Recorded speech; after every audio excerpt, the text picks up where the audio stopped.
Okay, I'll call this meeting to order. Can I have a mover and a seconder to do so, please? Councillor Ma and Councillor Moore, that the special meeting of Council of the Township of Springwater of September 28, 2020 come to order at 6:32 p.m. All those in favor? That is carried. Due to COVID-19, Council is taking the necessary steps to limit in-person meetings. As such, Council will be participating virtually in this meeting. The meeting is live streamed and residents are provided with options to watch or listen to the Council meeting. You can watch it online at www.springwater.ca/live. You can listen to the meeting by telephone by calling 647-558-0588 and using the following ID number 857-2476-6158 and the pound sign. This option is available only during the meeting, and for those unable to watch the live stream, you can review the meeting at your convenience by watching the video on the Township's YouTube channel, which is available at the website.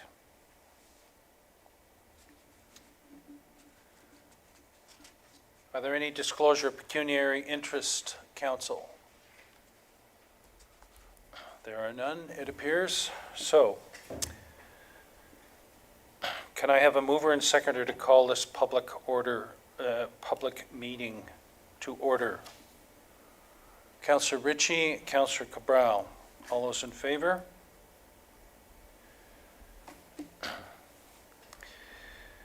That this meeting, public meeting of Council held under Section 34 of the Planning Act for application ZB 2020-007 by A. Grabowski on behalf of Frankham, ZB 2020-008 by T. Kowal on behalf of 2006384 Ontario Inc., and ZB 220-009 by C. Graham and TU 220-001 Backyard Chickens, initiated by the Township of Springwater with respect to the lands within the entire geographic area of the Township of Springwater, be called to order at 6:35 p.m. All those in favor? That is carried. Welcome to this public meeting of the Springwater Township Council held in compliance with Section 34 of the Planning Act to give the public an opportunity to express their views in regard to proposed amendments to the Township of Springwater zoning bylaw 5000 as amended. The first part of this meeting is to present the amendments. Following, the public will be given an opportunity to make an oral submission through the Zoom application. Any person wishing to make an oral submission must have notified the Township prior to 8:30 a.m. this morning and must have been added to the commenters list. If a person or a public body who files an appeal of a decision of the Township of Springwater in respect of a proposed zoning bylaw amendment does not make oral submissions at a public meeting or written submissions to the Township of Springwater before the proposed zoning bylaw amendments are passed, the local planning appeal tribunal may dismiss all or part of the appeal. All comments or questions should be addressed through the chair. Oral submissions will be included in this meeting's minutes and form part of the public record, including the name and address of the speaker, as information collected under the Municipal Freedom of Information and Protection Act. The minutes of the meeting will be posted on the Township's website. The first matter is ZB 220-007 by Mr. A. Grabowski on behalf of Frankham at 114 Doran Road. I will now call upon the clerk to confirm notice of this meeting and the dates on which notice was given.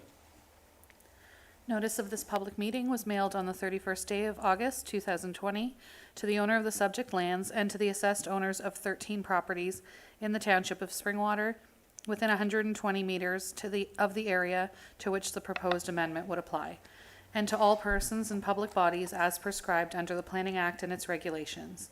Notice was also posted at the assessed property to which the proposed amendment applies, at a location that was visible from Doran Road. The notice was also placed on the township's website. Has the planning department received any correspondence in response to the notice of the public meeting? Correspondence was received from Mark Morfett in an email dated September 4th, 2020. I now call upon Mr. A. Grabowski of Planning Partnership to give a brief explanation of the purpose and effect of the proposal. Council members and the public can follow along with the presentation, which has been included in the agenda. Mr. Grabowski? Good evening, members of council and members of the public. My name is Arthur Grabowski. I'm the land use planner at the Planning Partnership, and we are the agents for a minor rezoning application to facilitate the expansion of a non-conforming use at the subject lands at 114 Doran Road in Midhurst. I'll include a brief presentation just to outline the purpose of the proposed minor zoning bylaw amendment, and follow this by a quick overview of the context and the proposed expansion. At the end of my presentation, I'll include a quick overview of the applicable policy framework and be available to answer any questions from council or the public as well. My client, Regan Francombe, is also present to answer any questions as well. Next slide, please.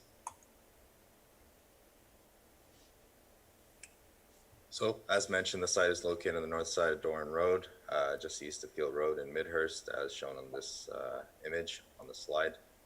The site currently contains 2 dwelling units and is very significant in size. The 2 dwelling units have long coexisted together. Accordingly, these 2 dwelling units are considered a legal non-conforming use under the zoning bylaw.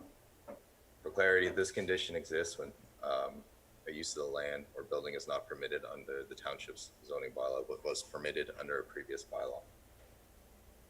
The proposal entails the replacement of the existing and expansion of the existing second dwelling unit, which was originally built around 1890 and has long served its useful life. The intent is that the second dwelling unit is going to be located in a very similar location that the existing unit is on the site. And as such, we've submitted an amendment to the bylaw, which requires, so the zoning bylaw requires the replacement of the non-conforming use to be in the exact location and size. The amendment would also include a site-specific provision that will allow for the replacement and expansion of the second dwelling unit in the same location. So prior to this submission, we've had numerous discussions with township staff to review an appropriate mechanism under the Planning Act, whether by variance or minor zoning bylaw amendment to accommodate the expansion of non-conforming use. These discussions took place last fall, and the application was submitted formally in July of this year. Next slide, please. So I've included a couple slides on the surrounding context of the site. This aerial image included on slide 3 just outlines where the site sits in relation to Midhurst. Next slide, please. I've also included in this presentation a quick snapshot of the immediate adjacent uses. Presently, towards the east, north, and west can be found rural and agricultural oriented uses. And towards the south, a number of estate residential uses associated with the existing Midhurst community. Next slide. So I'll introduce the site itself in a little bit more detail on this slide. As mentioned, the site's very significant in size, approximately 2.1 hectares of land area, or just over 21,000 square meters. It also benefits from very significant lot frontages of 100 meters and a very significant lot depth of 155 meters. Each of the current dwelling units have independent access points to Doran Road, and for all intents and purposes, quite frankly, give the physical appearance of 2 separate dwelling units from the street, notwithstanding that they're located technically on the same lot. The topography is relatively level in the middle of the site, but sharply slopes downwards towards Doran Road to the west. Just a bit on the 2 existing dwelling units. So I referred to the dwelling units as 114 Doran A and 114 Doran B for the purposes of what their convenience addresses are commonly referred to as. 114 Doran A is the primary dwelling unit and built in 1975 with 285 square meters of gross floor area. 114 Durham B, which is the dwelling unit to be replaced and expanded upon, was built in 1890. It currently has approximately 128 square meters of gross floor area plus a carport located to the north. The existing accessory structures towards the north are presently used for workshop and storage purposes. The site is served by well and private septic. Next slide. So the next two slides are just for context and some imagery about the existing conditions of the site. Presently, the site is very densely wooded, both between both the dwelling units and to adjacent uses. This is shown on the top left and right corner of the slideshow presentation that I have. On the bottom left corner, you can see the existing access and some of the intense sloping and grading that currently exists on the site. And I've included an image of the existing 114 Dorn A site as well, building rather. Next slide, please. For context, I've also included two quick images of the existing condition of 114 Durham B. You can see some of the foundation and issues that are currently existing on the building and the carport located to the north. Next slide, please.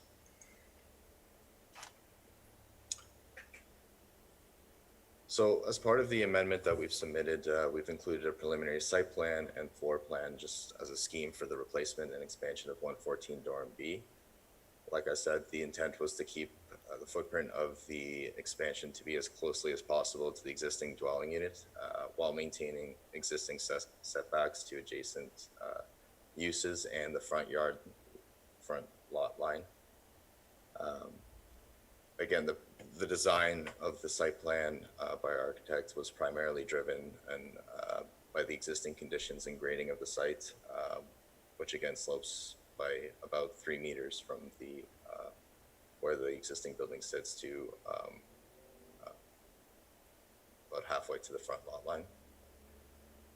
It's also designed to be at a minimum of 12 meters away from the existing primary 114 Dorn A.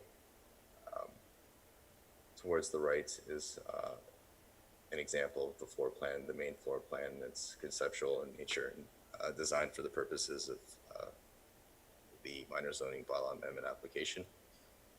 Next slide, please.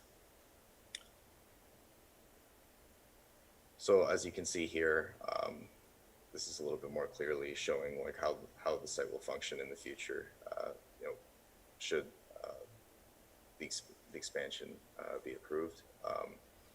Again, the intent is to minimize as much,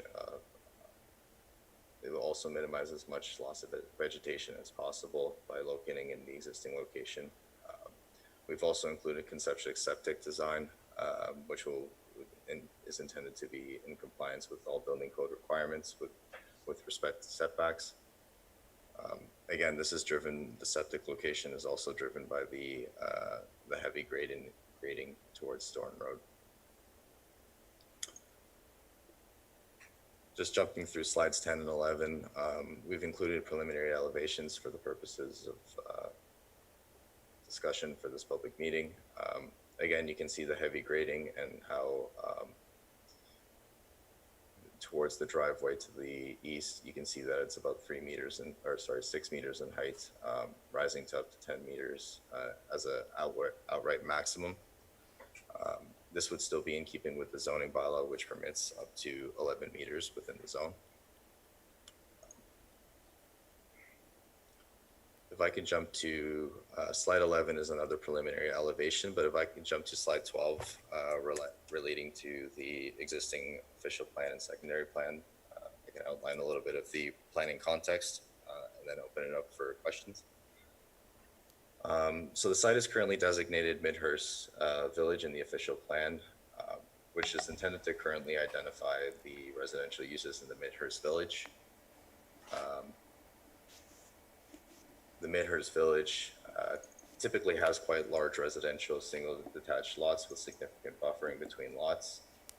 The OP actually reinforces this by requiring a minimum frontage of 30 square meters and a lot area of 2,000 square meters. Of course, the site far exceeds this requirement. The OP actually considers expansions of non-conforming uses under section 29343, which we've reviewed in great detail in our submitted planning justification report that we've included in this application. Next slide, please. The site is currently zoned agricultural, which currently permits only one single detached dwelling, as mentioned. And the amendment is really just for the 3.28(4) of the bylaw, which requires the use to be in the same location. And like I said, it would include a special provision to address the non-conforming use. Next slide. We've done a review of the bylaw, and the site exceeds, in quite some manner, much of the zone standards that regulate the zone. Really, the amendment, again, is strictly for the number of dwelling units per lot, which would be 2 in this case. In terms of lot coverage, the expansion would increase the lot coverage from about 5% to 6.1%. And the general setbacks, lot area and frontage would be consistent with what is presently on the lot today. Next slide, please. So in conclusion, it's in our opinion that the proposed expansion satisfies the applicable policies of the official plan related to legal nonconformity. It's an established use that has been continuous throughout time. The site is significant in size and can accommodate both dwelling units, notwithstanding the legal nonconformity. The site can be maintain physical separation to its surrounding uses, and the replacement will not result in additional occupancy, and it's not an intensification of use per se, and it's in keeping with the scale of the neighborhood. And now be open to taking any questions. Thank you for listening to my presentation from either council or the public. Like I said, both myself and Regan are here to answer any questions that may be had. Thank you. Thank you, Mr. Grabowski. I now call upon the moderator to provide the number of people who have registered to ask questions or make comments regarding this application. Thank you, Mayor Allen. There are no commenters registered to make an oral submission in regards to this application. Okay. Do any members of council have questions or comments regarding this application? Councillor Hanna.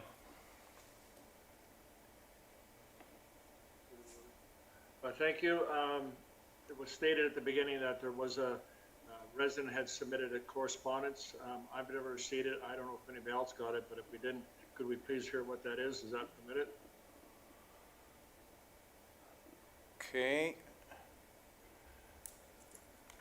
Through you, Mayor Allen, to Councillor Hanna, I can speak to that.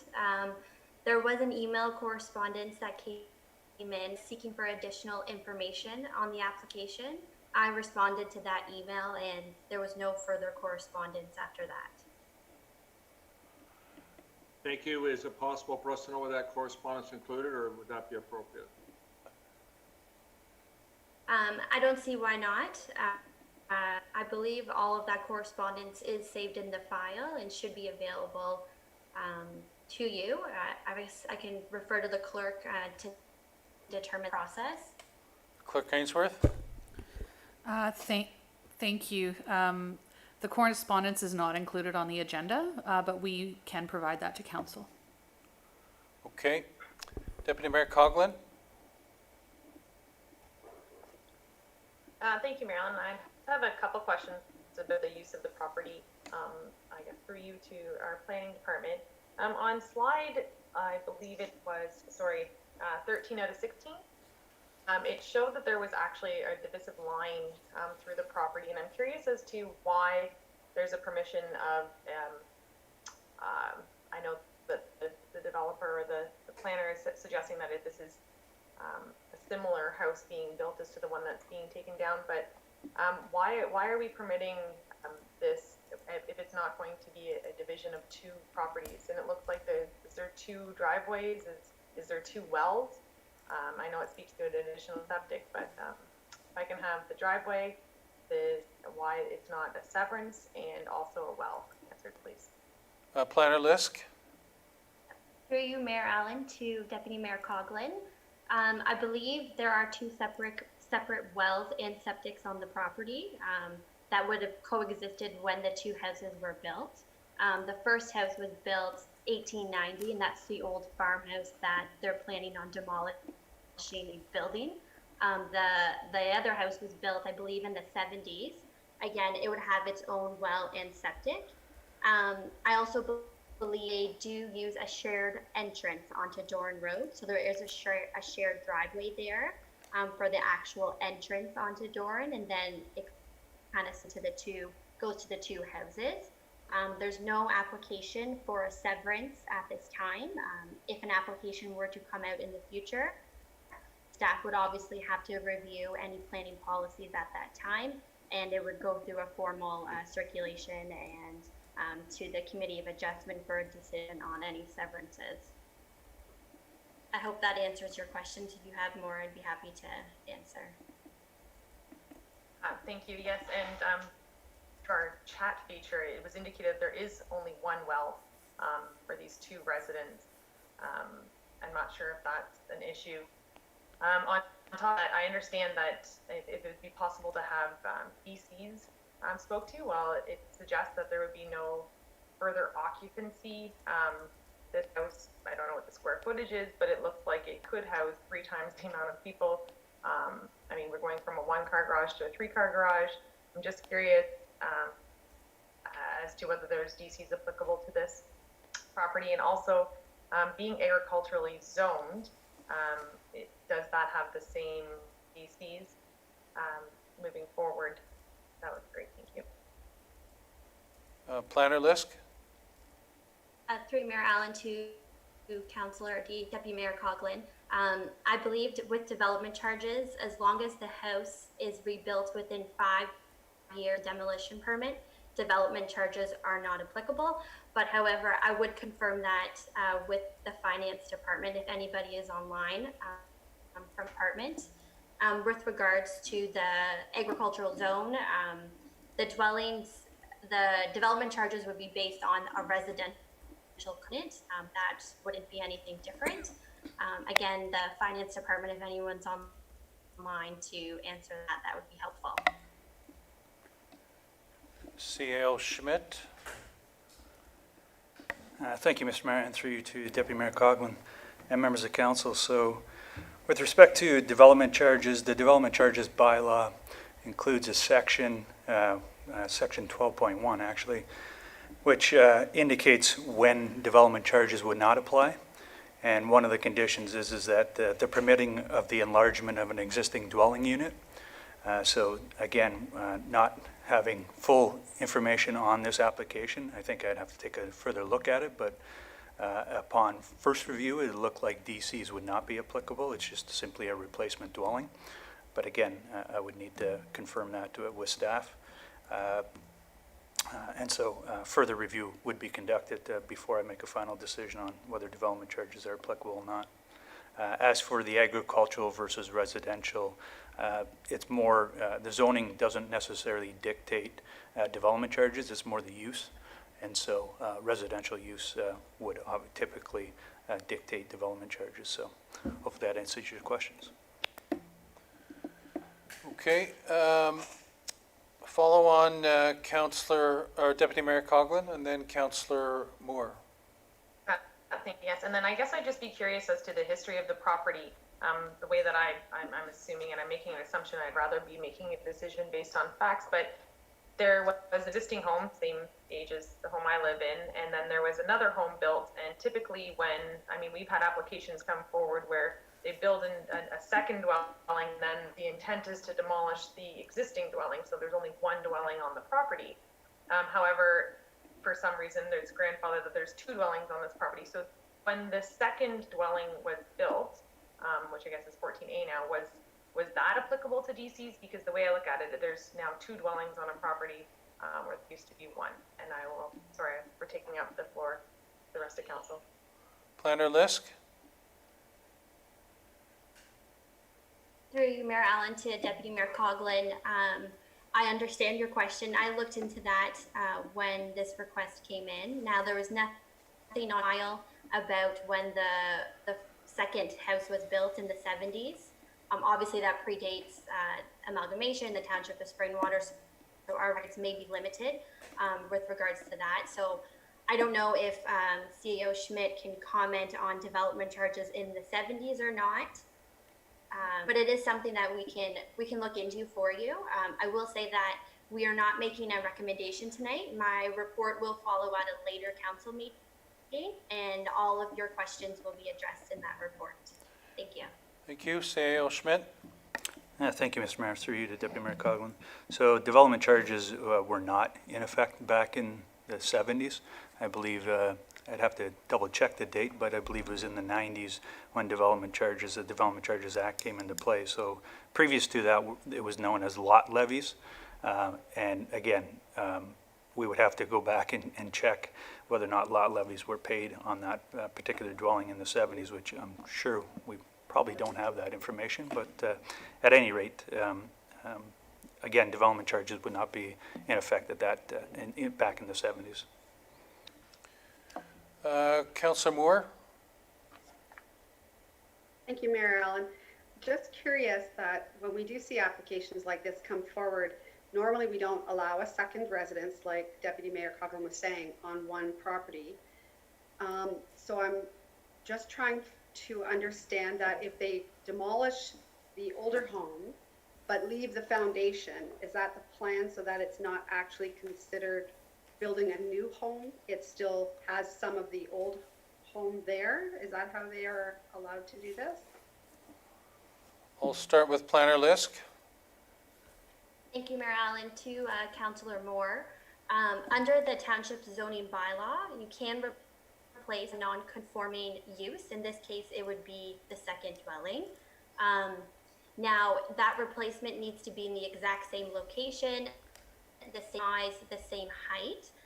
It does not need to keep the foundation or anything like that. The applicant's application today is increase that size. So under the zoning bylaw, if they wanted to just replace the exact same house, the same size, same footprint, it would be permitted under the zoning bylaw. It's that increase that is triggering this application tonight. Okay, thank you. Okay, I don't see any other questions, so thank you all who participated in the public meeting with respect to the proposed zoning bylaw amendment and for showing interest in this matter. Thank you, Mr. Grabowski. The next item is ZB 220-008 by T. Kawal on behalf of 200-6384 Ontario Inc. at 175 Queen Street West. I'll now call upon the clerk to confirm notice of this meeting and the dates on which the notice was given. Notice of this public meeting was mailed on the 31st day of August, 2020, to the owner of the subject lands and to the assessed owners of 44 properties in the Township of Springwater within 240 meters of the area to which the proposed amendment would apply, and to all persons and public bodies as prescribed under the Planning Act and its regulations. Notice was also posted at the assessed property to which the proposed amendment applies at a location that was visible from Allenwood Road. The notice was also placed on the Township's website. Has the planning department received any correspondence in response to the notice of the public meeting? No correspondence has been received. Thank you. I'll now call upon T. Kawal of Innovative Planning Solutions to give a brief explanation of the purpose and effect of the proposal. Council members and the public can follow along with the presentation that was included in the agenda. Good evening, Mr. Chair and members of council. My name is Tyler Kawal. I'm a planner with Innovative Planning Solutions here on behalf of the applicant regarding an application for zoning bylaw amendment for lands representing Phase 2 of Elmvale Village, the Elmvale Village subdivision. I should note that I'll be referring to the slide titles in advance to make it easier for everybody to follow along with my presentation. Next slide. So this is the existing site conditions slide. The property is outlined in red in this image, known as Phase 2 of the Elmvale Village subdivision. As council may recall, this subdivision was subject to a red line approval by council on December 4th, 2019. The intent of this application is to satisfy a draft plan condition that the lands be appropriately zoned based on the council approved draft plan. The subdivision has an area of 6.48 hectares, located south of the Phase 1 lands and in the southwest corner of the Elmdale. Excuse me, sir. Excuse me. You're kind of fading. We're having trouble hearing you. Can you Oh, sorry. speak closer to your mic or speak louder, please? Yep. The subdivision has an area of 6.48 hectares, located south of the Phase 1 lands and in the southwest corner of the Elmdale settlement area, represented by the yellow line on the image, and is currently vacant of any buildings or structures. The lands to the southwest are agricultural in nature and located beyond the settlement area boundary. To the east is the Trans-Canada Trail with vacant lands beyond, located within the settlement area. Next slide, surrounding uses. This slide displays the subject lands noted by the star and their position relative to the surrounding area and location within Elmdale, which includes a number of amenities for daily living, including parks, shown in green, schools, shown in orange, transit access, shown in blue, and commercial lands, shown in red. Next slide, the Simcoe County Official Plan. The County of Simcoe Official Plan identifies the lands as being within the Elmdale settlement area, as shown on this slide. Next slide, current zoning of the property. The lands are designated urban residential in the Township's official plan, and they're currently zoned entirely agricultural. The subject property is outlined in green, while the dashed line represents the Elmdale settlement area boundary. Next slide, the red line revised draft plan. The original plan of subdivision was draft approved by Springwater Council in 2009. However, as stated before, a revised or red line draft plan was approved by this council in December of last year. This red line plan reduced the total number of residential units from 87 to 81 and resulted in a more functional and appropriate lot fabric for single detached dwellings on full municipal water and sewer services in a manner that is consistent with Phase 1. One of the conditions of approval requires that the subject lands be appropriately zoned to accommodate the draft plan. Next slide, the zoning bylaw amendment. The intent of this zoning bylaw amendment is to satisfy this condition. Again, condition number 2 of approval of the draft plan of subdivision. The amendment proposes to rezone the lands from agricultural to residential or R1 with special provisions consistent with the zoning of the Phase 1 lands. Next slide, the zoning statistics. We have completed a zoning analysis and have identified 4 special provisions needed to accommodate the approved draft plan, which are highlighted in yellow. The special provisions include a minimum lot area of 500 meters squared, minimum lot frontage of 15 meters for internal lots and 17 meters for corner lots, with maximum lot coverage of 38%. The next slide is planning policy. There are many provincial and municipal planning policies that aim to ensure lands are zoned appropriately to match official plan designations and draft approved development. The 2020 provincial policy statement requires that municipalities maintain a 3-year supply of land suitably zoned for development in draft approved plans. And the provincial growth plan requires that development in designated greenfield areas be zoned for the intended use. Official plans for both the county and township, despite designating the lands for residential use, require that they also be zoned accordingly prior to development taking place. All levels of planning policy are supportive of this application, which is required in order to register the Elmdale Phase 2 subdivision. Summary slide. In summary, the lands are currently designated for residential use in the official plan and are draft plan approved for residential development. The current agricultural zoning does not permit residential uses, and the application before you is intended to address condition number 2 for the council-approved draft plan to permit residential use and ultimately to register the plan of subdivision. The application before you tonight is consistent with the applicable planning policies at all levels and will ensure zoning is updated in accordance with the official plan and draft plan of subdivision. This concludes my presentation. I'd be happy to take any comments or questions at this time. Thank you. Thank you. I now call upon the moderator to provide the number of people who have registered to ask questions or make comments regarding this application. Thank you, Mayor Allen. There are no commenters registered to make an oral submission in regards to this application. Thank you. Do any members of council have questions or comments regarding this application? I have a question. I don't see any parkland in Phase 2, and I don't recall any parkland in Phase 1. Is parkland part of this development?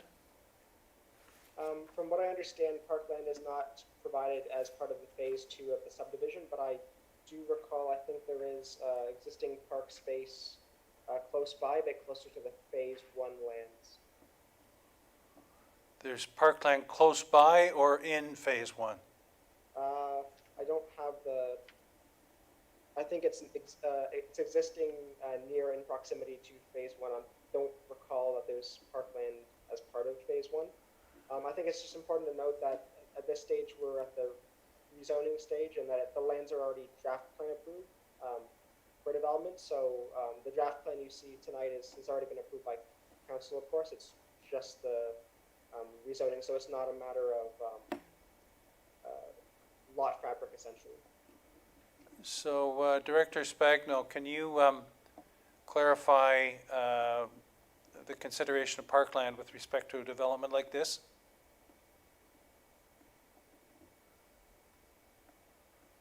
Thank you, Mayor Allen. So the consideration of parkland would have been dealt with through the registration of the first phase of the subdivision. There would have been either a dedication of land by way of a park space, or it would have been a cash in lieu contribution as part of phase 1. The same type of consideration would be given for phase 2. Based on the layout of the subdivision and taking a look at the layout, the park space that Mr. Kaywall is referencing is an open space block towards the front. If you take a look at, let me just picture the slide number. I think it's just after current zoning. You flip to that slide.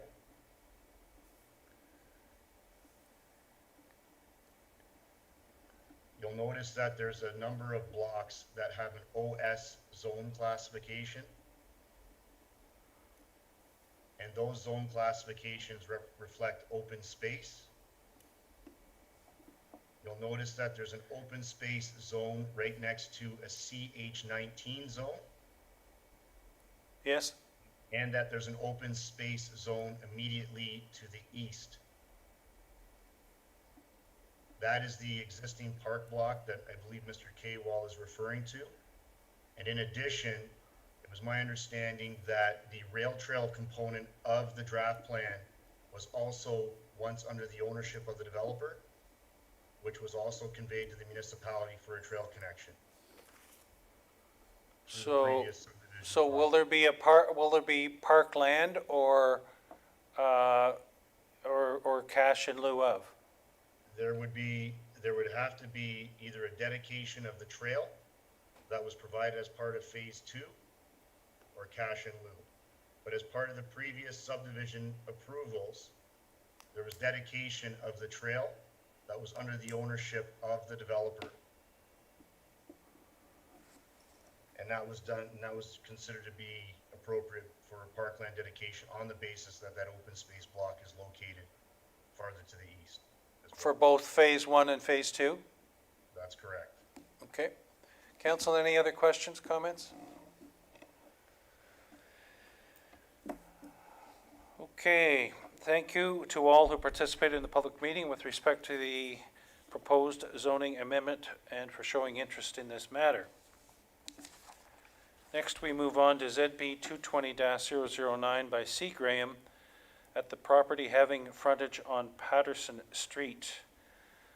I'll now call upon the clerk to confirm notice of this meeting and the dates on which notice was given. Notice of this public meeting was mailed on the 31st day of August 2020 to the owner of the subject lands and to the assessed owners of 53 properties in the Township of Springwater within 120 meters of the area to which the proposed amendment would apply, and to all persons and public bodies as prescribed under the Planning Act and its regulations. Notice was also posted at the assessed property to which the proposed amendment applies, at a location that was visible from Patterson Street. The notice was also placed on the Township website. And has the planning department received any correspondence in response to the notice of the public meeting? Correspondence was received from Cassandra Lamoureux in a letter dated August 19th, 2020, and Sally Sebald from 15 Patterson Street in a letter dated August 19th, 2020. I'll now call upon Ms. Deborah Ann Lisk, planner, to give a brief explanation of the purpose and effect of the proposal. Council members and the public can follow along with the presentation which has been included in the agenda. Thank you, Mayor Allen. Zoning bylaw amendment application 2020-009 is an application to amend the zoning of Lot 5, Plan 35, which is located on Patterson Street in Elmville. There's no municipal address assigned to this property. That's why it was referred to in the legal description. Currently, the zoning is a general commercial in exception 25 zone, which really limits the commercial uses to very specific office type uses, such as a physician, dentist, chiropractor, lawyer, planner, and a land surveyor, architect, and an accountant. It also allows existing residential uses.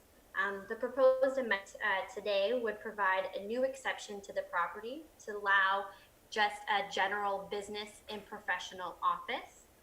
It would also allow a dwelling unit to be located in the front half of the building.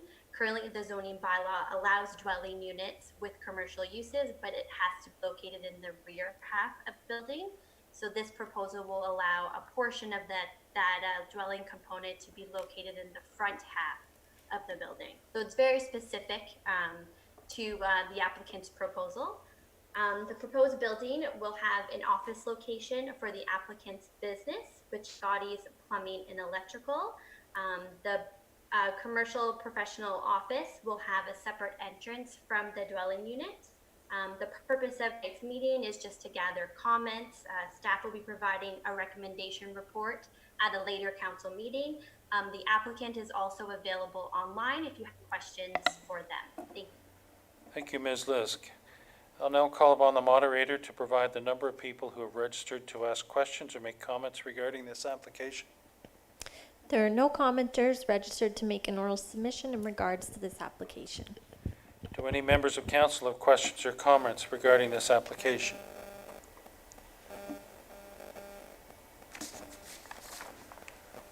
I see none, so thank you to... Oh, sorry, Deputy Mayor Coughlin.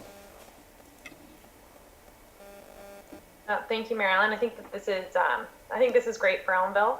I think that this is also consistent, as council will recall, recently we, I believe, did something similar in reverse. Across from the food land, we added a residential component to a commercial building to allow for a multi-purpose use. I think that we're seeing more and more residential businesses, and I think this is something that would be well addressed or well needed in Elmville. Thank you. Thank you. Thank you to those who participated in this meeting. With respect to the proposed zoning amendment and for showing interest in this matter. Next, we go to TU 2020-001, Backyard Chickens, Temporary Use Zoning Bylaw Amendment initiated by the Township of Springwater with respect to lands within the entire geographic area of the Township of Springwater. I'll now call upon the clerk to confirm notice of this meeting and the dates on which notice was given. Notice of this public meeting was provided on the 20th and 31st days of August 2020 to all persons and public bodies as prescribed under the Planning Act and its regulations. The notice was also placed on the Township's website on the 31st day of August and was placed in the Township of Springwater newspaper on the 20th day of August. Has the planning department received any correspondence in response to the notice of the public meeting? Correspondence was received from Stephen Andrek of 54 Willow Landing Road in a letter dated August 24th, 2020. Faye and Mike Stone of 15 Kerr Street in a letter dated September 22nd, 2020. D. Preston of 11 Moran Street in a letter dated September 21st, 2020. G. Yanni of 133 Archer Crescent in a letter dated September 8th, 2020. K. Schulz of 11 Moran Street in a letter dated September 21st, 2020. George and Sally Strethman of 8 McDougall Court in a letter dated September 21st, 2020. John Morrison, President, Simcoe County Federation of Agriculture, in a letter dated September 25th, 2020. Thank you. And I believe Mr. Andrick is First, line? Mayor Allen, it would be a presentation by Planner Russell. okay. Thank you. So I'll now call upon Planner Chris Russell, Senior Planner, to give a brief explanation of the purpose and effect of the proposal. Council members and the public can follow along with the presentation, which has been included in the agenda. Good evening, Mayor Allen and members of council. Tonight we're holding our formal statutory public meeting related to the ongoing Backyard Chickens pilot program. Earlier today, council was invited to a working session dealing with the first aspect of that program, being the rules and licensing restrictions or requirements administered through the clerk's department. The second aspect of that program we're dealing with here tonight is the temporary use bylaw amendment passed under the Planning Act. The proposed temporary use bylaw does two things. First, it modifies the existing definition of a domestic animal under the zoning bylaw to include the term backyard chickens. Secondly, it incorporates a new definition of what a backyard chicken is, and I'll read it. Backyard chickens are the accessory keeping of hens for the purpose of companionship as a pet or providing eggs for personal consumption by occupants of a dwelling on the same lot, and does not include accessory livestock or agricultural uses otherwise defined within the Township of Springwater zoning bylaw. The temporary use bylaw would be in effect for a proposed duration of 3 years, at which time council could seek to continue, change, or halt the program as needed. Approval of both the temporary use bylaw administered by the planning department and the licensing bylaw administered by the clerk's department is required in order to initiate the pilot program. As part of tonight's public meeting, staff are only seeking comments on the proposed definition changes and are happy to have the matter referred back to staff for a formal recommendation report to follow in the next month or so. Thank you. Thank you, Mr. Russell. I now call upon the moderator to provide the number of people who have registered to ask questions or make comments regarding this application. Thank you, Mayor Allen. One member of the public has registered to make an oral submission in regards to this application. Mr. Stephen Andrick of 54 Willow Landing Road. Mr. Andrick, please go ahead. Thank you very much. Before I just proceed with a few brief comments, I'd really like to thank Mayor Allen, Deputy Mayor Coughlin, and all the rest of the councillors for bringing this to the fore and putting considerable time and effort into this portion of the agenda. I really want to acknowledge the hard work done by the staff as well at Springwater. It was very clear by the presentation that they put an awful lot of research and time into this. So on behalf of all the people that would like to see this go forward, I wanted to thank everybody quite a bit. So thank you for that. I did watch the presentation today from 4 to roughly 6:30, and I think the council addressed pretty much all the concerns that I would like to have addressed. I think Mr. Dam was a particularly valuable resource, and one point I think that needs to be stressed is there will need to be an awful lot of education required for people who want to make applications for backyard hens. Spring through fall, they are relatively easy to take care of. They're very happy to be outdoors. However, in the winter months, keeping a clean coop and realizing that chickens generally don't lay eggs unless they get about 12 hours of daylight or artificial light. Things of this nature has to be addressed so that people can make an informed decision before they want to proceed forward. Also, there will be a bit of outlay for capital expenditures to do a coop correctly. I believe Councillor Moore alluded to that as well. The points that I did want to discuss, which were addressed, was the vaccination of hens, because I think it's very important that the local poultry producers and then the residents of Springwater can work together in harmony on this project. I think both the producers and private citizens both have the rights to have their concerns addressed, and I think that was well handled today. There are some very well-informed people in the area, in Oro Medonte especially, that I've been talking with that know an awful lot about raising backyard hens.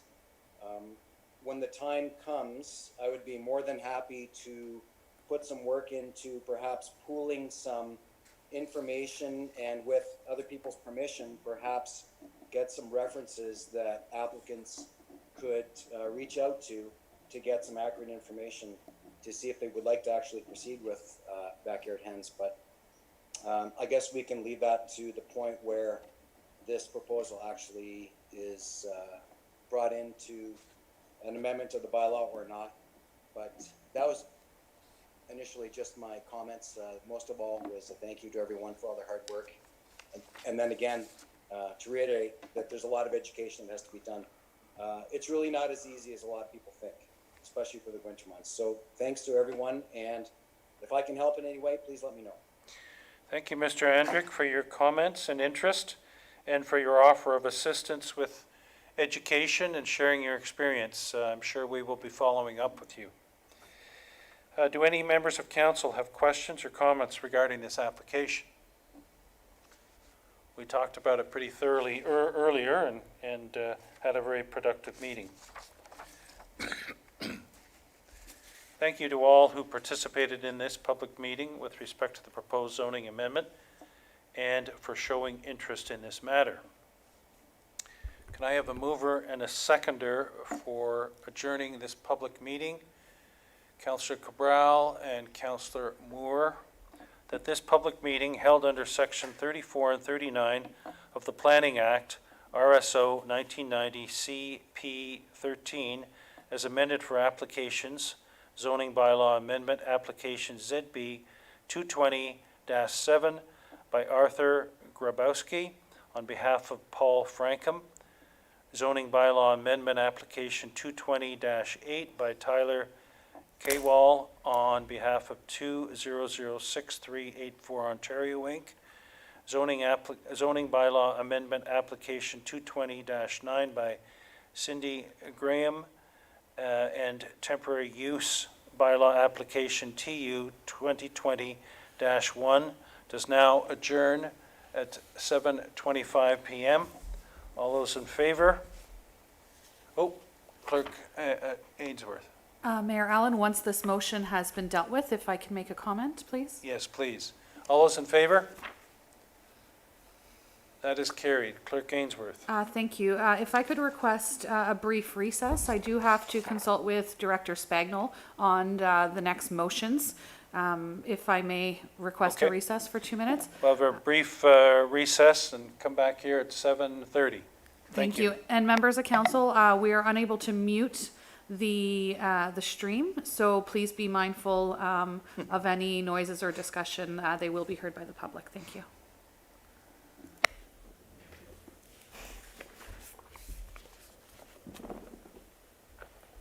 I have a question. Is my signs backwards?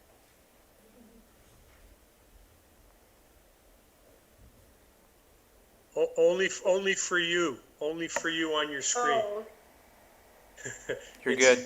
You're good. backwards. Thank you. I think you can change that on your screen, though. I'm not 100% sure. If you go to video settings, you can click mirror my video, I think is what you have. I don't, Okay. but no, Thanks. we're seeing everything the right way, Seeing, yes, the right way. Okay.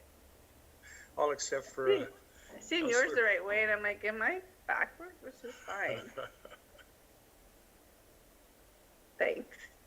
no problemo.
right, we shall resume.